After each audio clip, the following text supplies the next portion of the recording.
an early morning here in New York City, which is still a lot of people aren't at work, but here we are live from the big room at the Fox News World headquarters. Ainsley and Brian, good morning to you. Good morning to you, Steve, and good morning to you, Brian, and thanks so much for all of you for watching at home. Brian? Yeah, I would say this, Shania Twain, I have never heard that song from her before, but it sounds like something she would sing. So I know I'm pretty convinced that it's her. Also, where are the people on 6th Avenue? That's even light. I thought we were supposed to be getting more people back to work. What's going on? Did everyone hit snooze today? Maybe. Meanwhile, we're up early, and let's talk, Steve, a little about what's happening in Georgia, because the governor is taking action. He is, after a lawless weekend of 30 shootings down in the Atlanta area and 5 people killed, and the ransacking of the Highway Patrol, the headquarters of the Georgia State Patrol. They called out the National Guard. Yesterday, Governor Brian This when asked about the rise in violence, when you have burglaries up 51%, when you have 130% increase in shootings, when you have a murder rate that's up 35%. When asked about it, he said, well, it's pretty much the pandemic. Are you kidding me? It's your ridiculous bail policy, which makes it impossible to hold people. And it's your defunding. compassionate release from Rikers Island prison for people that don't belong out of prison. And then you have a situation where you allow protests to go crazy. You diminish the cops. And in terms of what Mayor Lightfoot is doing in Chicago, with the numbers and embarrassment to the country that's been the case for the last 10 years, especially now, she claims to think it is more sexism from the president and health care. Listen to these mayors try to explain themselves out of this. We also saw too much violence this weekend, and this is something that we have a lot of work to do to address, and it's directly related to all the dislocation that's happened over these last 4 months with the coronavirus. Getting into warmer and warmer weather, and we're feeling the effects of people being cooped up for months, and the economy obviously has not restarted to anywhere the extent we need it to, so there's a lot less for people to do. We have a real problem here. All of these forces are coming together at the same time and making it very difficult. The ecosystem of public safety that isn't just law enforcement, but is local, community-based, and they too have really been hit hard by COVID. Are you kidding me? Please don't tell me you buy that. Here's the editorial from the New York Post, and it's on the cover, and it essentially says, Bill, do something. Smaller, it says, Dave, do something, because David Dinkins was also overwhelmed by the position, unable to get crime under control. They had to combine people like Rudy Giuliani with Commissioner Bratton, Ray Kelly with Bloomberg, and, of course, Bernie Kerik played a key role there as well. And together they drove down and made this one of the safest cities in the world, and now everything's turned on its head.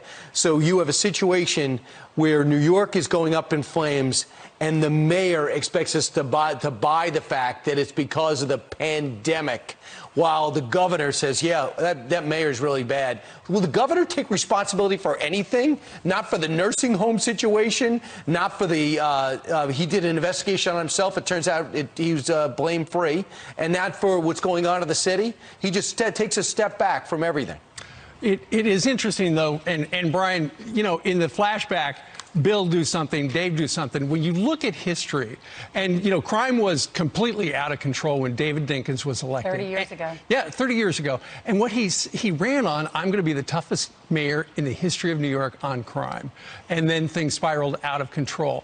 And he had to appoint a commission, and they came up with recommendations, but he took a year to institute, hiring an additional 6,000 cops, and also starting the Safe Streets, Safe Cities program. Ultimately, he lost his re-election. We wound up with Ray Kelly. We wound up with all sorts of, they instituted all sorts of things to make the streets safer.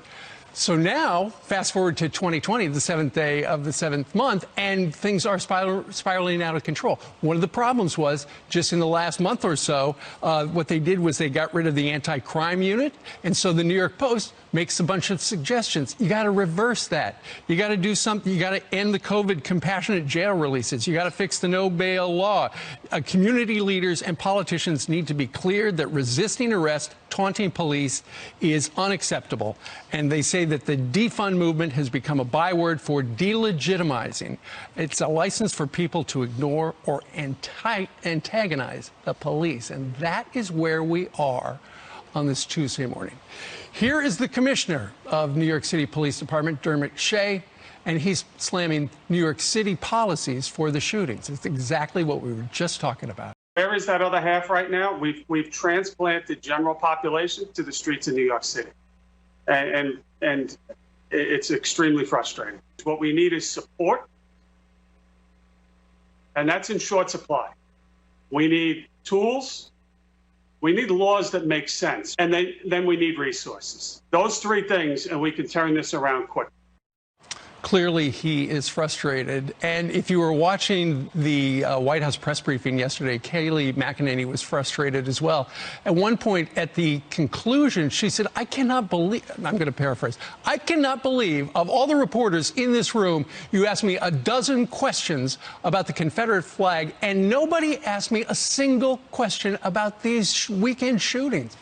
Crime is out of control in certain sectors, Ainsley, and for some reason, a lot of people are not talking about it. Well, people asked for this. This is what they wanted. They wanted CHOP zones that were police-free zones. They wanted, if you got arrested and you go to jail, you don't have to pay bail. You get right back out on the street and you can go back and commit more crimes. They wanted, if you had COVID in the jail, or they were worried about COVID in the jail, so they let prisoners out.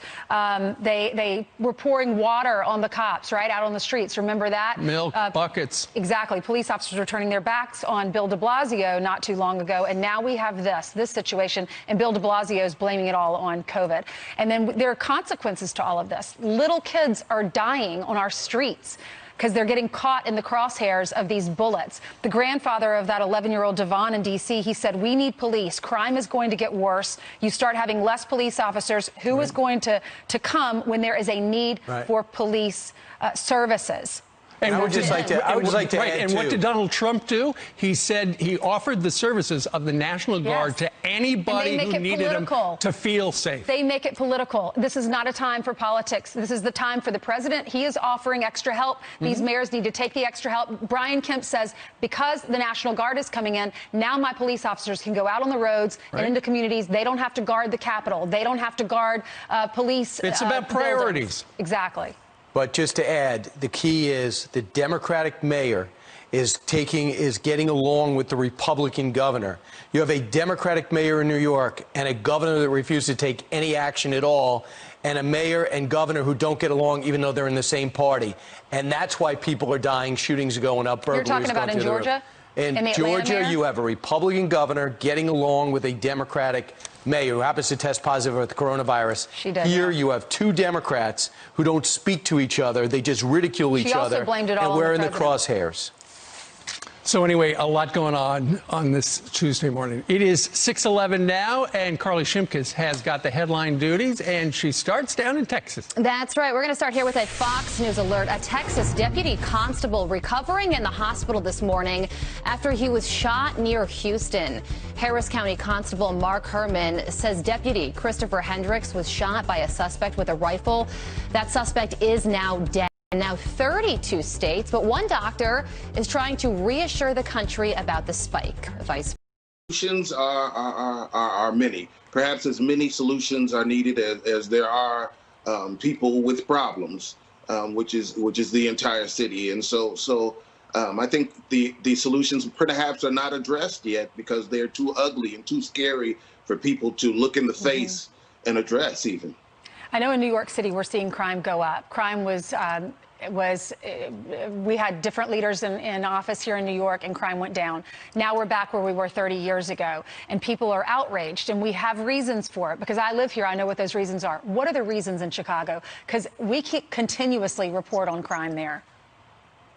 Well, you can say that there are a million reasons, and there surely are a million reasons, from poverty, from hopelessness, from lack of love. It could be parenting, from agendas on the political level, things of that nature, from guns running rampant on the streets, drugs, gangs.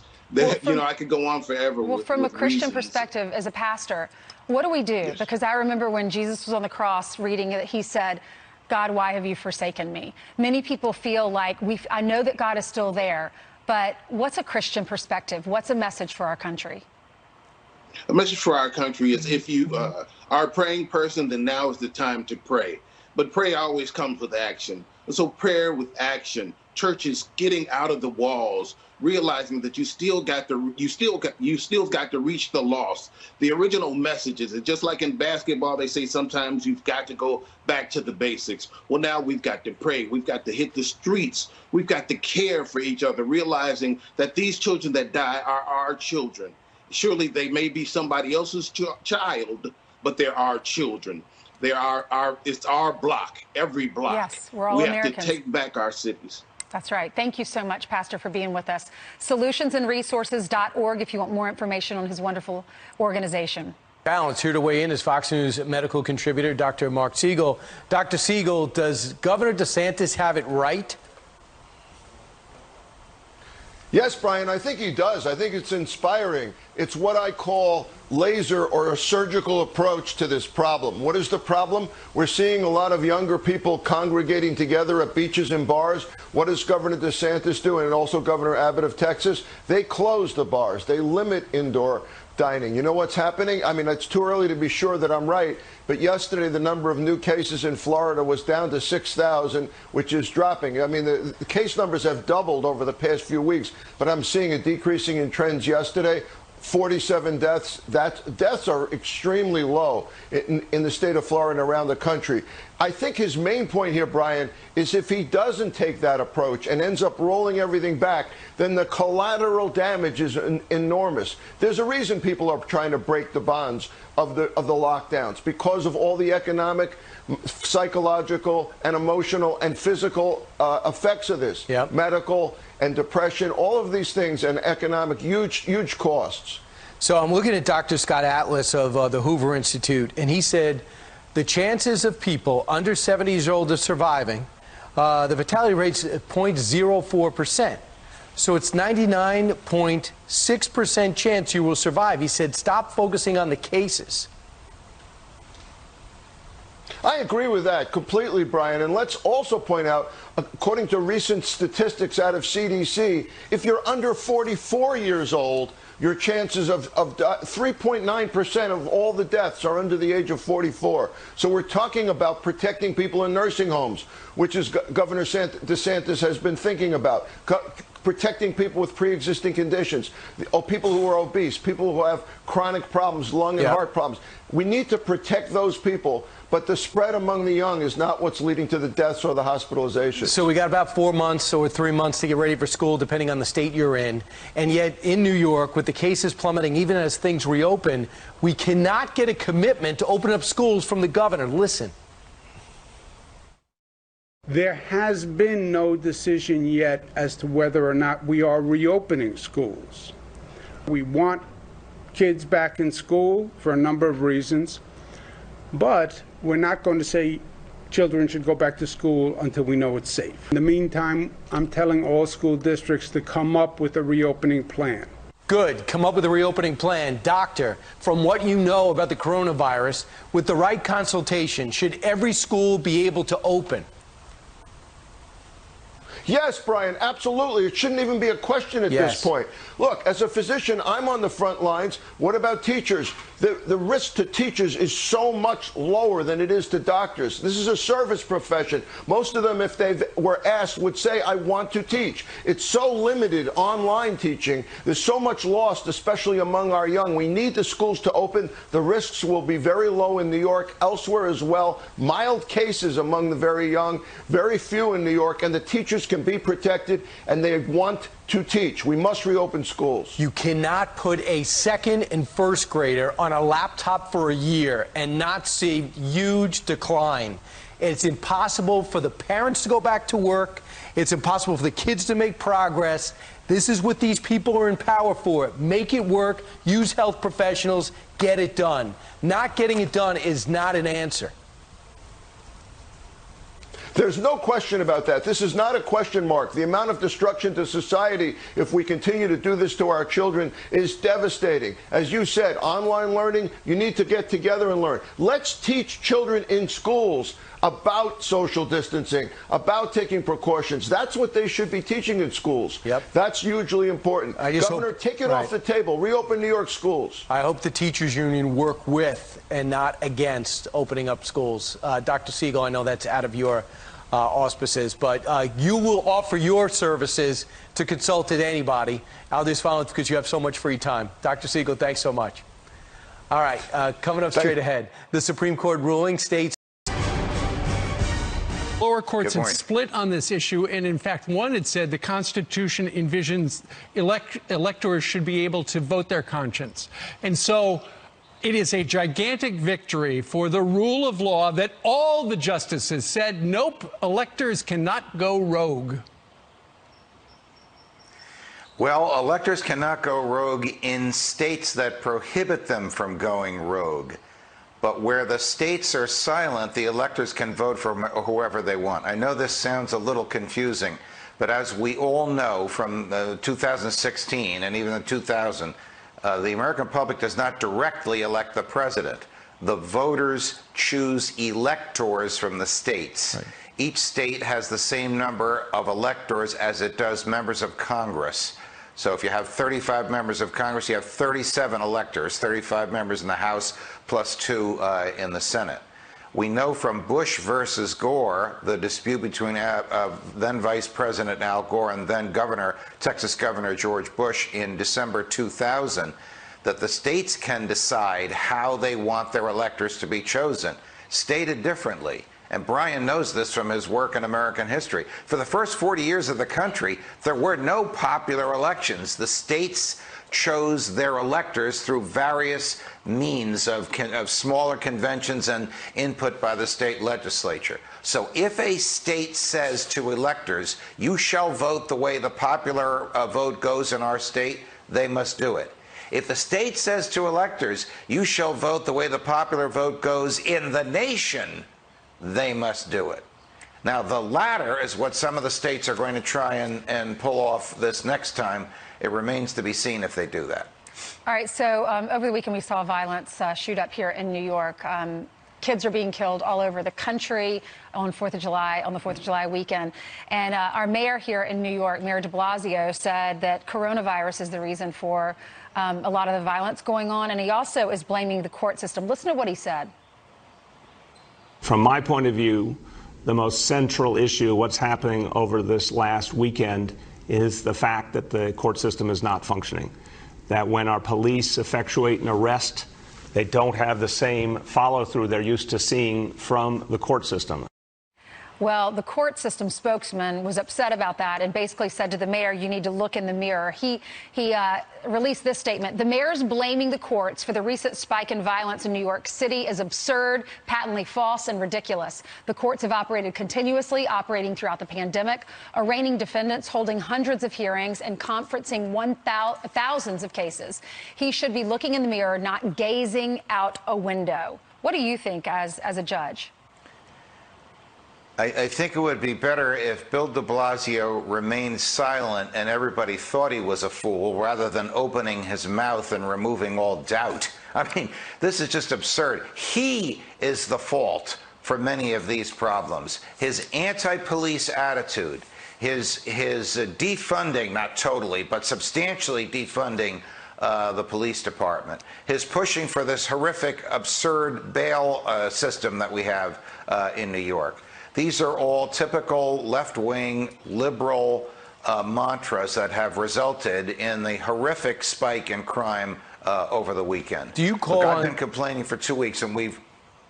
Go ahead, Brian. Judge, if you're the police commissioner and you know everything you just said is true, how do you keep your job and restore order? Is it possible?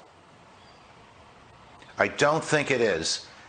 When you have a mayor like Bill de Blasio in New York and the mayor, forgive me, I'm forgetting her name, in Seattle. The police have a moral obligation to do their jobs even if the politicians that are their bosses tell them not to.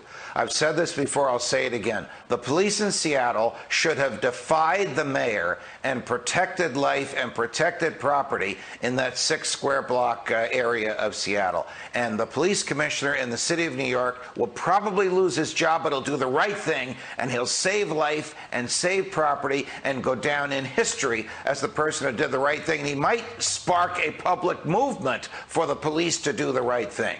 When mayors find political support amongst the class of people who want to get rid of police, then they handcuff the police. The police should be immune from that kind of handcuffing. Otherwise, you'll call 911 and no one will answer. Which is exactly the ad that Donald Trump is running. There should not be politics in policing. There just shouldn't, because look what happens. Judge, thank you very much for joining us on this Tuesday morning.